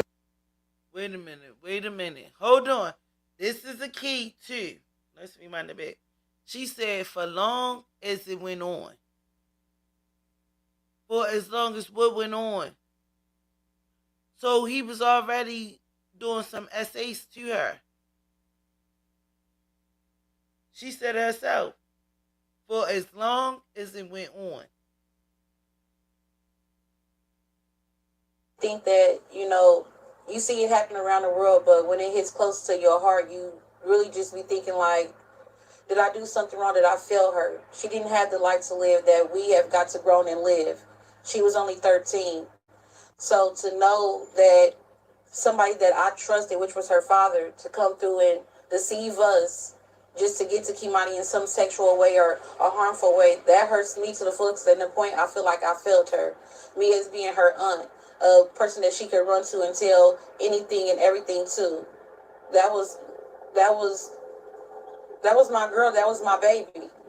And to hear all of this, to know all of this, and to be going through all this and hearing it for as long as that it went on, it's very... For as long as what went on? So y'all knew.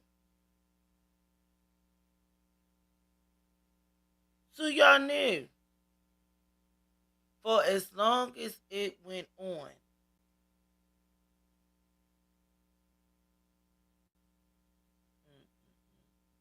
Sanika.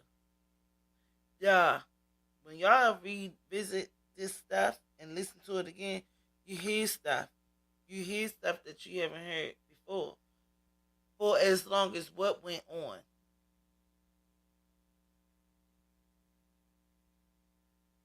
This is out of control. That was my girl, that was my baby.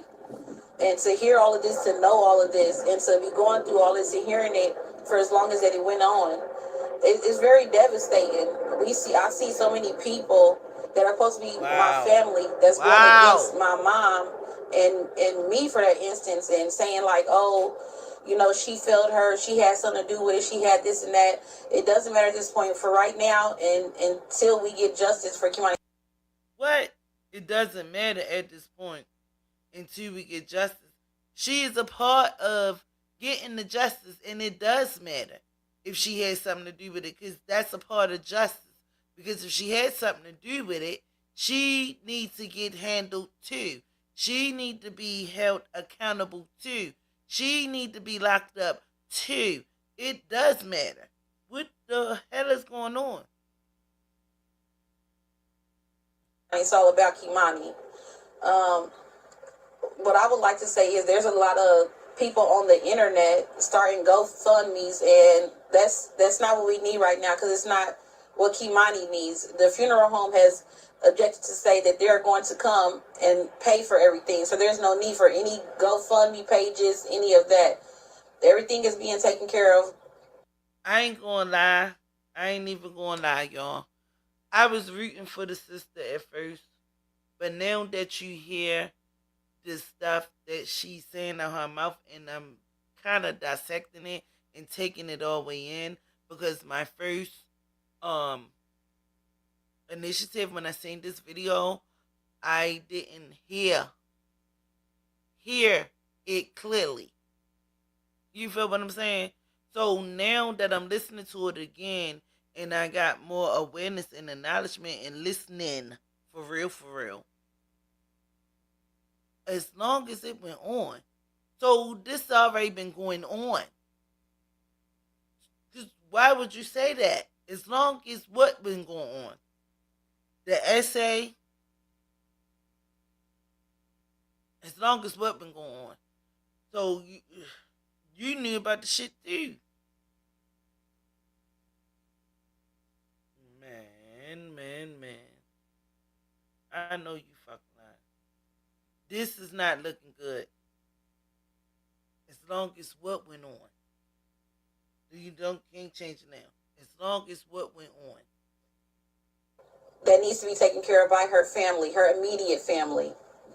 Does it upset you that there are GoFundMe? Some of them, I think, in cases might be scams too as well.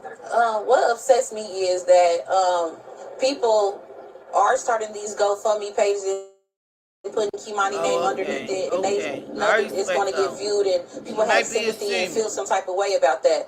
And some of them can be scams, but I know some of them have come from family members. When just let the immediate family handle that. Like, what y'all gonna do with the money if y'all not turning into the funeral home? There's no need. Let us handle it. Y'all just sit back and give us the emotional support that we need. That's what we need right now as a family, as a community. But at the end of the day, still, it doesn't even matter who collect the money or what's collecting money. What matters is let's lay the baby to rest. Even though that this was before the probate court and all of that stuff, she wasn't even there with her mother to even be support. The mother was there by herself, which is Kei'Mani's grandmother. So why she wasn't there? You was there at this interview. Why you wasn't there? Even to be your mother's support, your consolence. What is the dynamic now between from what you hearing and what's going on? Are they still getting along? Because y'all was just together. Your interview came right after your mother, so obviously you was there. So why you wasn't at the courthouse with your mother? Did some things come out that you didn't know about, and now you feel some type of way? Because if that was my mother, I'm going to be there consoling her. I'm going to be there on her side. I'm going to be right there with my mother. There's a lot going on, man. We got to pay attention. There's a lot going on. Some things that's not being said because you should have been there with your mother. Even with the court. And at the time of grievance, you know what I'm saying, normally family come together. You stick with your mom, for a minute, for about, you know what I'm saying, because she don't leave in Ohio either. She don't live in Toledo either. But even still, is the part of grievance. My mother is going through some things. People is threatening her. Like, where is you at? Community, we should all come together and just give each other the emotional support that we honestly need. And that's just what I asked for everybody to, calm down, breathe. I know this is a hard time because it's not just a hard time for y'all. This is a rough time for me. I just need y'all to come together and understand that we need each other as a community, as a family, and emotional support is what we need the most in this situation. you know, yesterday the crowd was, yesterday you were here, I'm assuming, you know, the crowd was very upset, lots of emotions going through too, you know, especially at this time with such a sensitive situation. You know, we've heard multiple comments out in the crowd, you know, attacking or pointing fingers at your mom. So, you know, what has it been like finding your support system and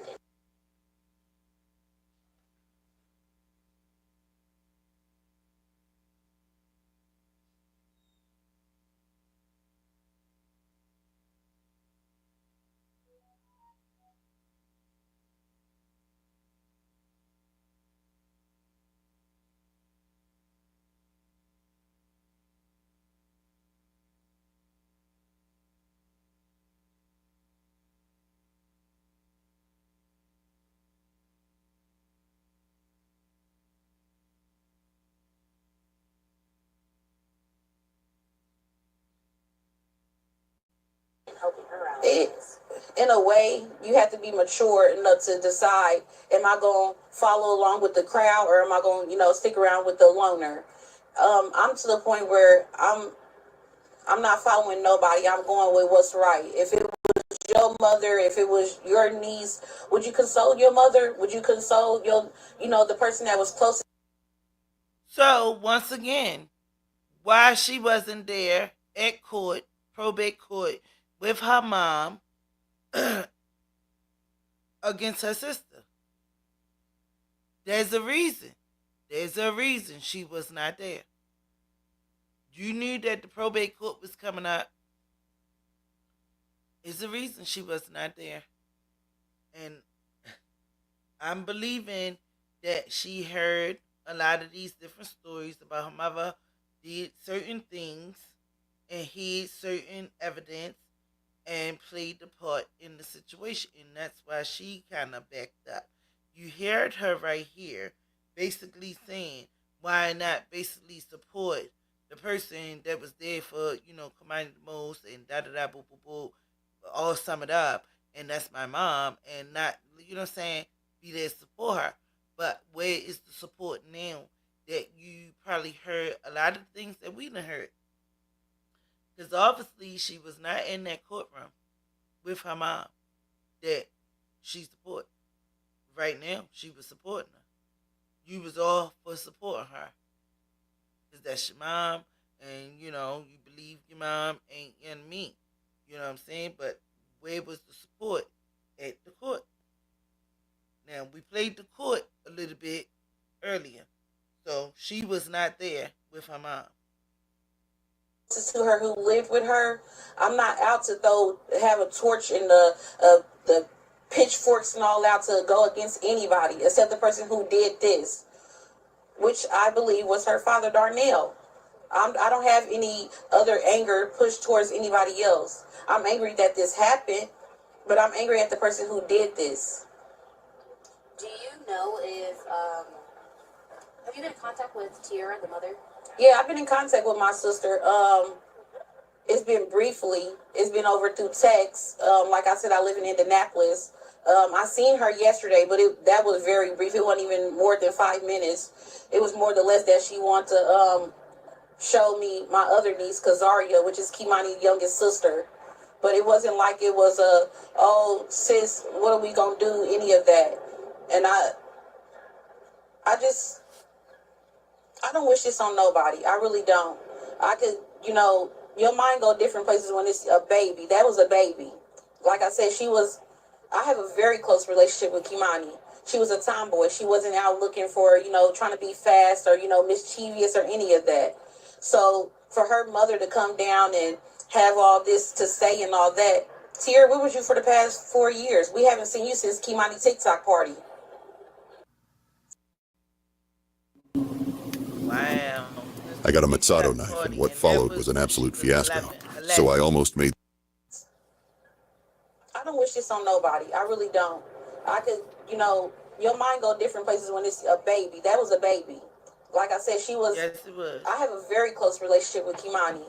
She was a tomboy. She wasn't out looking for, you know, trying to be fast or, you know, mischievous or any of that. So for her mother to come down and have all this to say and all that, Tierra, where was you for the past 4 years? We haven't seen you since Kei'Mani TikTok party. You haven't called her. You haven't sent her anything. You haven't said, oh, baby, I'm going to come get you for a weekend. We haven't seen you until this happened. Why we got to see you when it's a tragic moment? So, Tierra, where do you stand? Oh. And Tierra lives in Cleveland, correct? Yes. So the past 4 years, you're saying it's very little. Oh, she in Cleveland. Very minimum. It wasn't even, she'll call my mom. She'll go through me and say, have you talked to mommy? And I'm like, no, about what? And she'll say, oh, well, she got custody of Kei'Mani and she trying to get child support from me.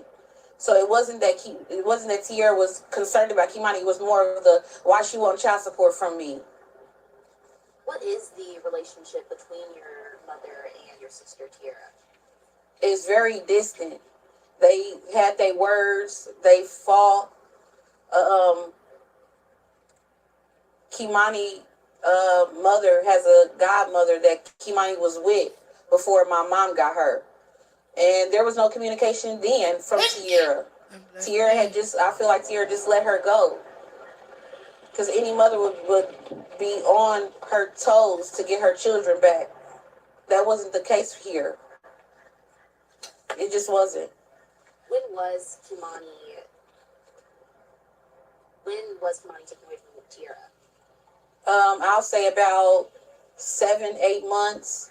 And then Tierra godmother stepped in and got custody of Kei'Mani, which would have been around 9 months. And Kei'Mani had been with that lady from 9 months all the way up until about, I say, 5.5 years ago. So it wasn't like Tierra was actually in the picture, saying, hey, maybe I can start getting myself together to get my child back so nobody else can get her. You ever worried for Kei'Mani's safety with any of the family members or anyone? I wouldn't say I was worried because I was here. I was here. Every winter break, spring break, holidays, birthdays, I was here for Kei'Mani. Yes, you come and, you enjoy time with your family, but I was here for my niece. I also brought my youngest sister and her 2 kids from Indianapolis to be here for Kei'Mani because we've been in the system before. So I know how it feels to feel like, dang, I'm at somebody's house or not feeling not wanted. I know those feelings. So I tried to give Kei'Mani that at all times because she wanted and loved by her aunts. And this is just devastating that I have to go through this for the rest of my life and knowing I'll never have the embrace of my niece, the hey, TT, what you doing? When you coming down here, I'll never get to hear that from my baby again. And that's what kills me the most. I just wish that when I was down here last, that I had just taken her to Indianapolis with me. So this would never happen. A lot of things, woulda, coulda, shoulda, but at the end of the day, I just really wish that whatever happened and whoever did this, y'all didn't have to do that to her. There's plenty of people out here with, grown people that put themselves out there to be, the sex worker or whatever it may be. You didn't have to do this to a child. There was nothing that Kei'Mani would have done to make you hurt her. So she was a very timid kid. Tomboyish, reserved. She wasn't, loud and out there. So it's just devastating that that me and my family have to go through this. Is there anything else that you would like to add at this time? Anything else that I didn't add to me? I just want people to understand that family is family, and at the end of the day, don't be so eager to go against your family. Talk to your family and talk to the children. These children may be scared to talk to the parents about things that's going on or what may be going on because they feel like they may get in trouble, but make it known that to your kids that you can talk to me. Make it very open. You can talk to me about any and everything. Because that's what these kids need to hear nowadays. Instead of going on social media and talking to somebody over social media about it, like he did this or she may done that. Talk to your family because they can handle. They're the adults. They're supposed to handle it. So yeah, and it's forever Kei'Mani.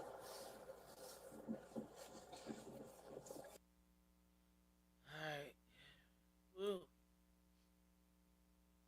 That was the auntie. That was Kei'Mani auntie. Make sure y'all hit the like button, please.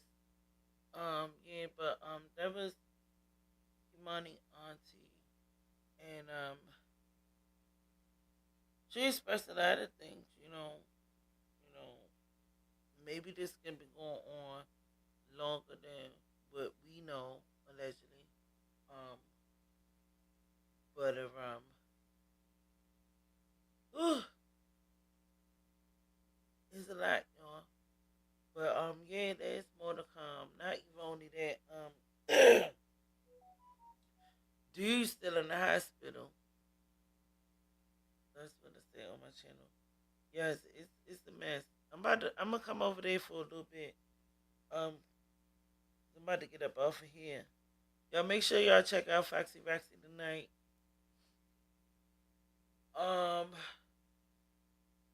Yo, the story is deeper than what we think it is.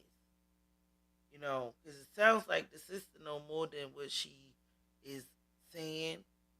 Because she said it shouldn't have been going on this long. Like, what are you insinuating?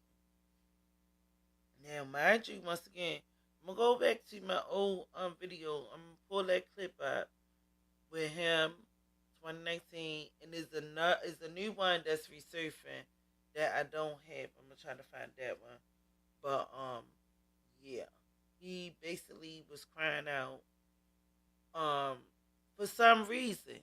He didn't absolutely allude to what the hell was going on, but he was on there basically saying that he seen some things, he did some things that he should have not done, and he was like literally crying. He was crying out for help at that point. You know what I'm saying? That's why I say mental health is not a game. It's not to the situation that we know. Yes, I already know that. Oh, we know that. So, when the story first came and I seen that, I was like, maybe he been doing this to this young girl for a minute for him to see what he said. And then when he had the encounter with the police, he was like, just shoot him, just kill him. He wanted to die. He wanted to die, because he know he fucked up. And that's why I said in that 2019 post, he didn't say something. And this is probably why Kei'Mani basically was being tomboyish, you know what I'm saying? Because y'all gotta know at the end of the day, when stuff happens to a lot of the women's like that, they put their guards up, you know what I'm saying? Like, you know what I'm saying, with me, I developed early, my titties always been big since I was like 11.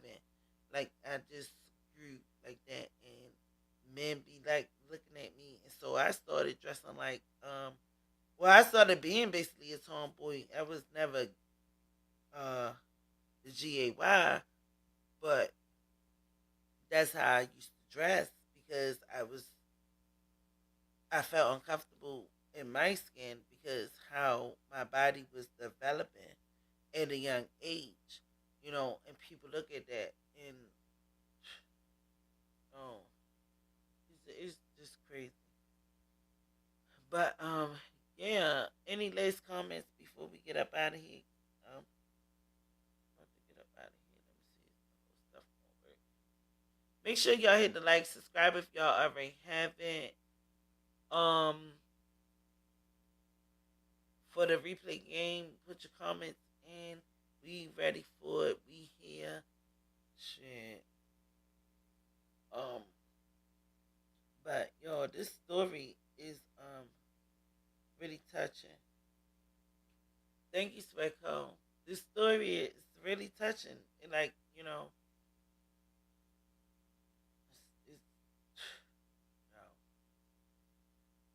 you can't make this stuff up. And it's happening so often. And then y'all know what too. I want to get into the prison wife thing, because they is now this other guy. Well, we gonna get into that later, but yes, yes. Thank y'all so much. But yeah, it's a lot of things that's going on in this world that we gotta be talking about. Besides Tiff, all right, y'all. Foxy Roxy put her link up in there. What time you start at 9:30, right? I think I got my notification on. I put my notification. I know. Put my notification on when I was at work. But yes, honey. I know I'm gonna fall asleep on your shit because you be on for like 8 hours. Shit, I need 2. But yeah, y'all. Make sure y'all hit y'all girls up. Play games for $. Always look for that. Play games for $, on YouTube. But yeah, we about to get up out of here. For the replay game, we love y'all and thank you. Make sure y'all hit the like button, the like, share, all of that. Whatever y'all want to do with it, let's get it. I love y'all. And make sure y'all watch over these babies. Whew. Kei'Mani, may you rest easy. I hope when they lay her to rest that she get the peace that she need. I just hope that they find the other young girl, Nazar Hurst. May she get the rest that she need. You know, these are babies. They shouldn't even have to go through nothing like that as kids.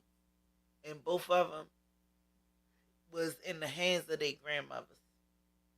Both of them. The story's a little bit similar, but not, you know. But both of them was in the hands of their grandmothers, and their grandmothers let them down, messed them over, you know.